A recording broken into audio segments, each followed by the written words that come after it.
Então, pessoal, esses jardins gregos, depois romanos, que são jardins da antiguidade ainda. Os jardins gregos, eles foram fortemente influenciados pelos jardins egípcios.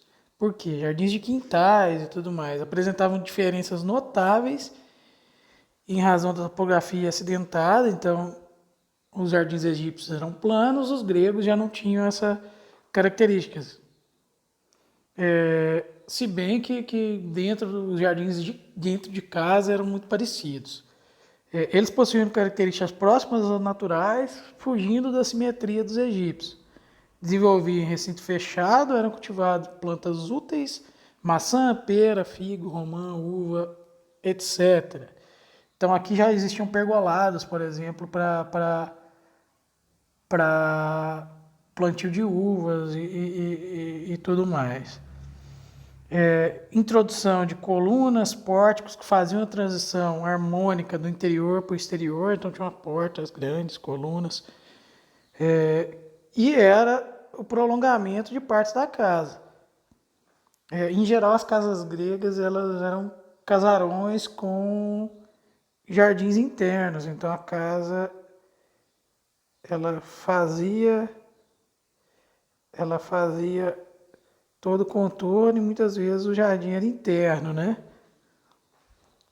A principal característica era a simplicidade. Os jardins também ficavam marcados por suas esculturas humanas, naturais, próximas à realidade. Os gregos tendiam-se a recusar as linhas rígidas, buscando simplicidade, respeitando a topografia. Então, respeitava-se o terreno. Seus jardins ocorriam em recintos fechados, onde cultivavam as aromáticas medicinais. Foi a partir daí que surgiu a ideia dos pomares. Então, esses quintais do fundo de casa e tal, eles são resquícios de jardins gregos. Então você tem um quintal que às vezes não tem uma certa harmonia, mas ele não tem um padrão rígido, ele é oriundo dessa ideia de composição de jardins gregos, né? Então você tem. E depois teve a evolução para jardins italianos e tudo mais. Então você tem, por exemplo, esses pergolados com estátuas, plantas aromáticas e tudo mais. E o que se tem mais resquícios de pinturas. Não muito mais que isso sobrou, né? Os jardins romanos. Então surgiu inicialmente essa palavra horto do romano, né? Que era um jardim destinado ao cultivo de legumes, ervas, frutas, flores, que eram os hortos. Os jardins de recreação apareceram somente no final do século II a.C., caracterizando-se pelo traçado metódico e ordenado, composto por estátuas, pergolados, fontes, bancos, disposto de forma regular e retilínea. Na verdade, eles pegaram muita coisa de muitos lugares. Os romanos eles eram uma nação conquistadora, né, invasora, na verdade, e buscavam as coisas, relíquias dos outros lugares e levavam para lá. Então, tanto é que eles tinham coliseu, que eles faziam os gladiadores lutar com animais selvagens da África e por aí vai, só para entreter as pessoas. E também levavam pedaços, por exemplo, da Grécia, estátuas, pilares e tudo mais eram simplesmente arrancados da Grécia, transportados para Roma e lá utilizados, né? Então eles eram grandes saqueadores. Os jardins romanos eram jardins internos que lembravam bastante os jardins gregos, com o uso exagerado de estátuas. Aqui é a Vila Adriana, que é um jardim italiano, mas do período romano, né? Então, os jardins italianos, eles são uma evolução com o barroco dos jardins romanos. Os jardins romanos eram basicamente áreas grandes com estátuas, fontes, levando plantas de uso, né? Então, a Vila Adriano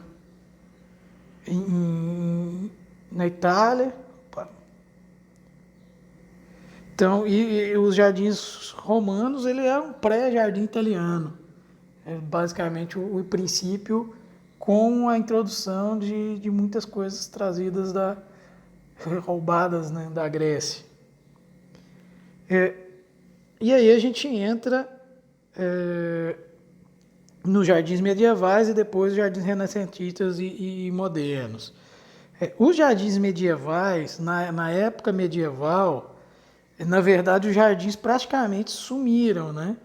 Eles ficaram confinados a áreas de cultivo. As cidades cresceram demais e aí iniciou-se o conceito de praças arborizadas. Por quê?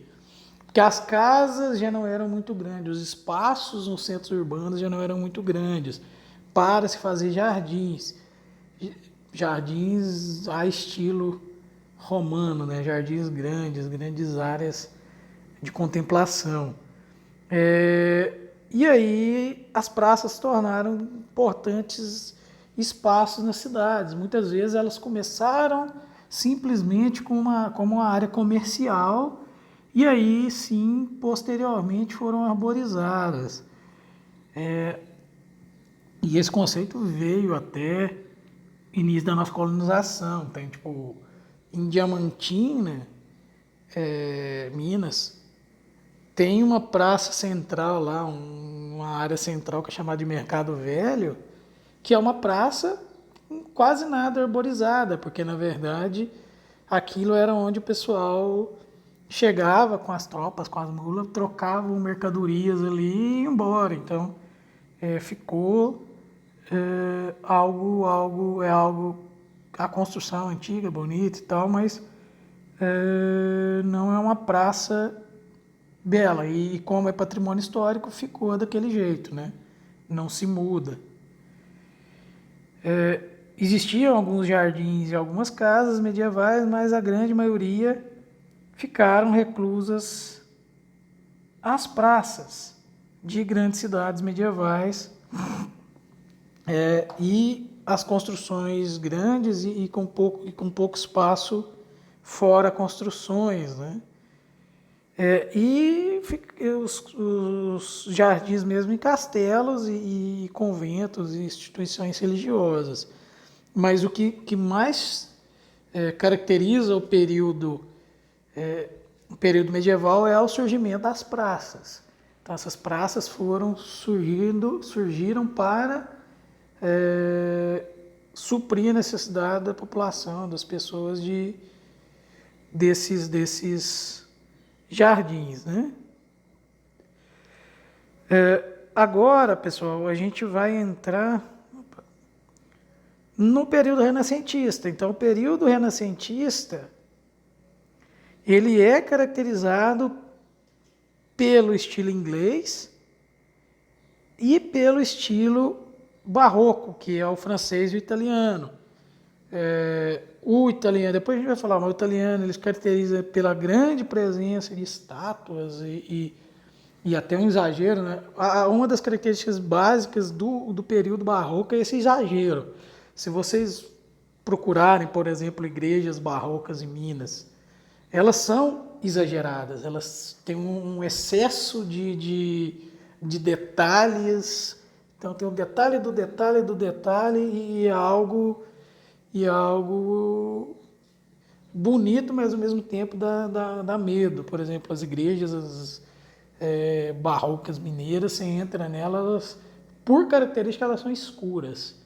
Então elas não têm muita entrada de luz, e muito decoradas, né? Tipo estátuas de madeira recobertas com ouro, pintadas, então não é muito e não é muito legal. E quanto mais ouro, mais rica era e, do meu ponto de vista, mais feia, porque fica monocromático, né?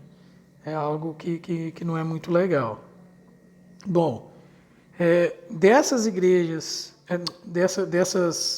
desses jardins, desses jardins renascentistas, vamos falar primeiro do italiano. Então, foi a partir do século XVI que as praças e jardins passaram a ter mais importância no espaço urbano, pós período, pós período medieval, né? Então, nessa fase, eles adquiriram valor estético e utilitário. Antes era algo mais religioso, contemplação para a elite, né? Principalmente na Itália, França e Inglaterra. Na verdade, era a elite mostrando o valor estético e utilitário para a população, né? Se mostrando e no caso dos jardins italianos, o clero fazendo isso, que tinha muito poder, e o clero fazendo isso para basicamente mostrar o poder que tinha para tentar virar papa. E onde se transformaram elementos fundamentais na composição de cidade renascentista e barroca. Então, os jardins renascentistas, seja eles os franceses e os italianos, eles tinham essa característica de geometria, né? Então, eles eram muito geométricos, muita presença de arbustos com topiaria. O que é topiaria? São os arbustos cortados com formas, seja ela simplesmente quadradinho, seja ela desenhado um animal e por aí vai, né? Então, no Renascimento, o jardim italiano retomou os elementos decorativos de Roma, explorando seu caráter geométrico, traçado linear. Então, ele pegou todas aquelas características do jardim romano, de estátuas, fontes, porém, ele transformou ele ainda mais geométrico, traçados lineares e muitas estátuas e fontes. Aplicava-se eixos, coordenadas, então eles geralmente eram monumentais. Eu vou tentar pegar trechos do vídeo do monte lá no Netflix, se ainda tiver, né, tem que ver, porque faz tempo que eu vi. E aí eu tento passar para vocês, pelo menos trechos em anexo depois. Essa é a Vila del Este, a Vila Farnesina, se não me engano.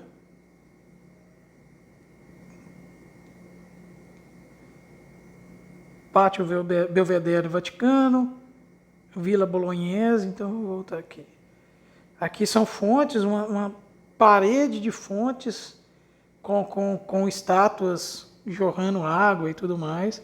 Aqui uma fonte muito grande. Então, pessoal, eles tinham uma engenharia hidráulica muito grande.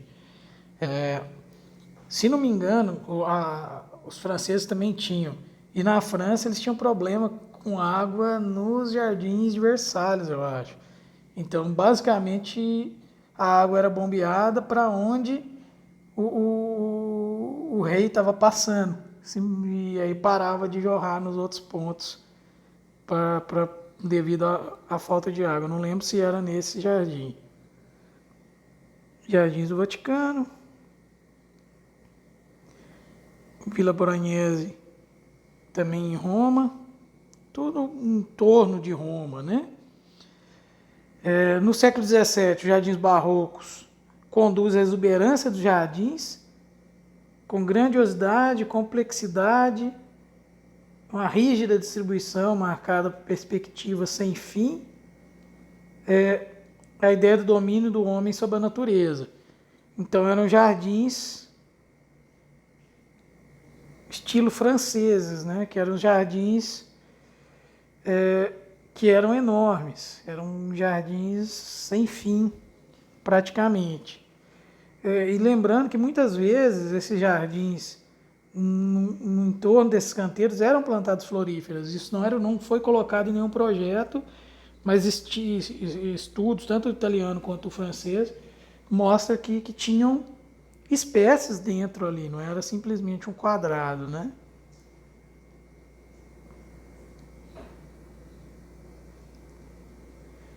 Versalhes, Palácio de Versalhes, um dos jardins franceses mais bonitos. Princesa Sofia de Palatinate, Jardim Hannover, na Alemanha. E isso aqui, pessoal, é bem interessante, esses jardins. Eu não sei se eu comentei, eu comentei na outra aula, né? Que no sul tem um labirinto desses. Esses labirintos são bem interessantes para praça, principalmente praças que vão ter crianças, né? Elas vão se divertir bastante num jardim labiríntico. Mais jardins barrocos franceses, né, estilo francês na Áustria, em Viena. E fora os barrocos francês e italiano, que eles são bem parecidos, a diferença do italiano é mais o francês tem mais uma profusão de cores e o italiano mais essa questão concreto de estátuas, fontes e tudo mais. O francês tem bastante fonte também. Os jardins ingleses, ao contrário, eles quebram essa dureza. Os jardins ingleses eles são algo mais semelhante aos jardins japoneses, jardins orientais. Eles então se propuseram a reaproximação às formas orgânicas e naturais, através de paisagens pitorescas que propunham uma continuidade dos sistemas existentes. Então eram parques com jardins, com plantas naturais, era uma semelhança, buscava-se a semelhança ao que é o natural, né? Ao que era o natural. Mas também com presença de água, floríferas e tudo mais, mas com esse elemento mais fluido, sem uma rigidez nos traçados, que é o que a gente tem nos parques e jardins botânicos, por exemplo, hoje. Aqui só finalizando, jardins Vila d'Este, em Trívoli, na Itália. Essas fontes desse jardim são fantásticas.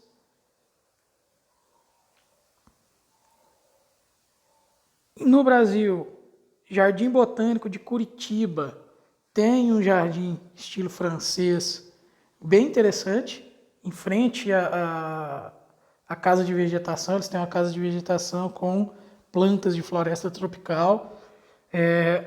E aí, um questionamento, já adiantando a parte de jardim botânico. É sempre necessário, num jardim botânico, uma estrutura de casa de vegetação? O que vocês acham? Na verdade, a estrutura de casa de vegetação se não me engano, essa casa de vegetação de Curitiba, ela é inspirada nas casas de vegetação do Royal Botanical Garden em Londres. Esqueci o nome agora de botânico de Kew Garden. Ele é uma inspiração desse jardim botânico, o maior jardim botânico do mundo, né? O Jardim Botânico de Kew, que tem uma maior quantidade de espécies. E desde a época das viagens de Darwin, esse jardim botânico já existia. Então, esse Jardim Botânico de Curitiba, ele tem toda essa parte bonita aqui. Ele tem essa casa de vegetação porque Curitiba faz frio e ali estão as espécies de floresta tropical. Então, estão as espécies da Amazônia. para evitar estresse térmico. Aqui em Rio Verde, por exemplo, não necessariamente você precisa de uma casa de vegetação para manter uma coleção. Você precisa, por exemplo, de uma estrutura de sombra, casa de sombrite para algumas, por exemplo, as bromeliáceas, etc. Mas para espécies de clima tropical a gente tem. O que a gente não tem aqui comparado com o clima tropical é basicamente água em um período do ano, né? Então, além disso, nesse jardim botânico aqui está essa parte bonita. E em volta nesse jardim botânico tem as coleções das espécies dos diferentes fitofisionomias da região sul, né? Então tem vários bosquetes com diferentes fitofisionomias. É bem interessante o Jardim Botânico de Curitiba, é bem dentro da cidade, é muito legal. Quem tiver oportunidade em Curitiba, faça esse passeio. Um outro passeio bonito em Curitiba é ter um café, onde era a antiga prefeitura, e é bem legal, assim, um prédio muito antigo, um prédio bonito, todo de madeira, e funciona um café e um museu. É bem interessante de se visitar. Que a pandemia está acabando, daqui a pouco até vocês estão vacinados, então volta a hora de aproveitar a vida, né? Bom, aqui os jardins ingleses, alguns aspectos desses. Na Alemanha, no Rio de Janeiro e na Argentina, então, jardins estilo inglês são jardins mais menos rígidos, né? Jardins sem essa rigidez. Eu vou parar aqui, colocar alguma coisa de material extra de jardins renascentistas e depois falar dos últimos materiais, dos últimos jardins e acrescentar isso no material para vocês.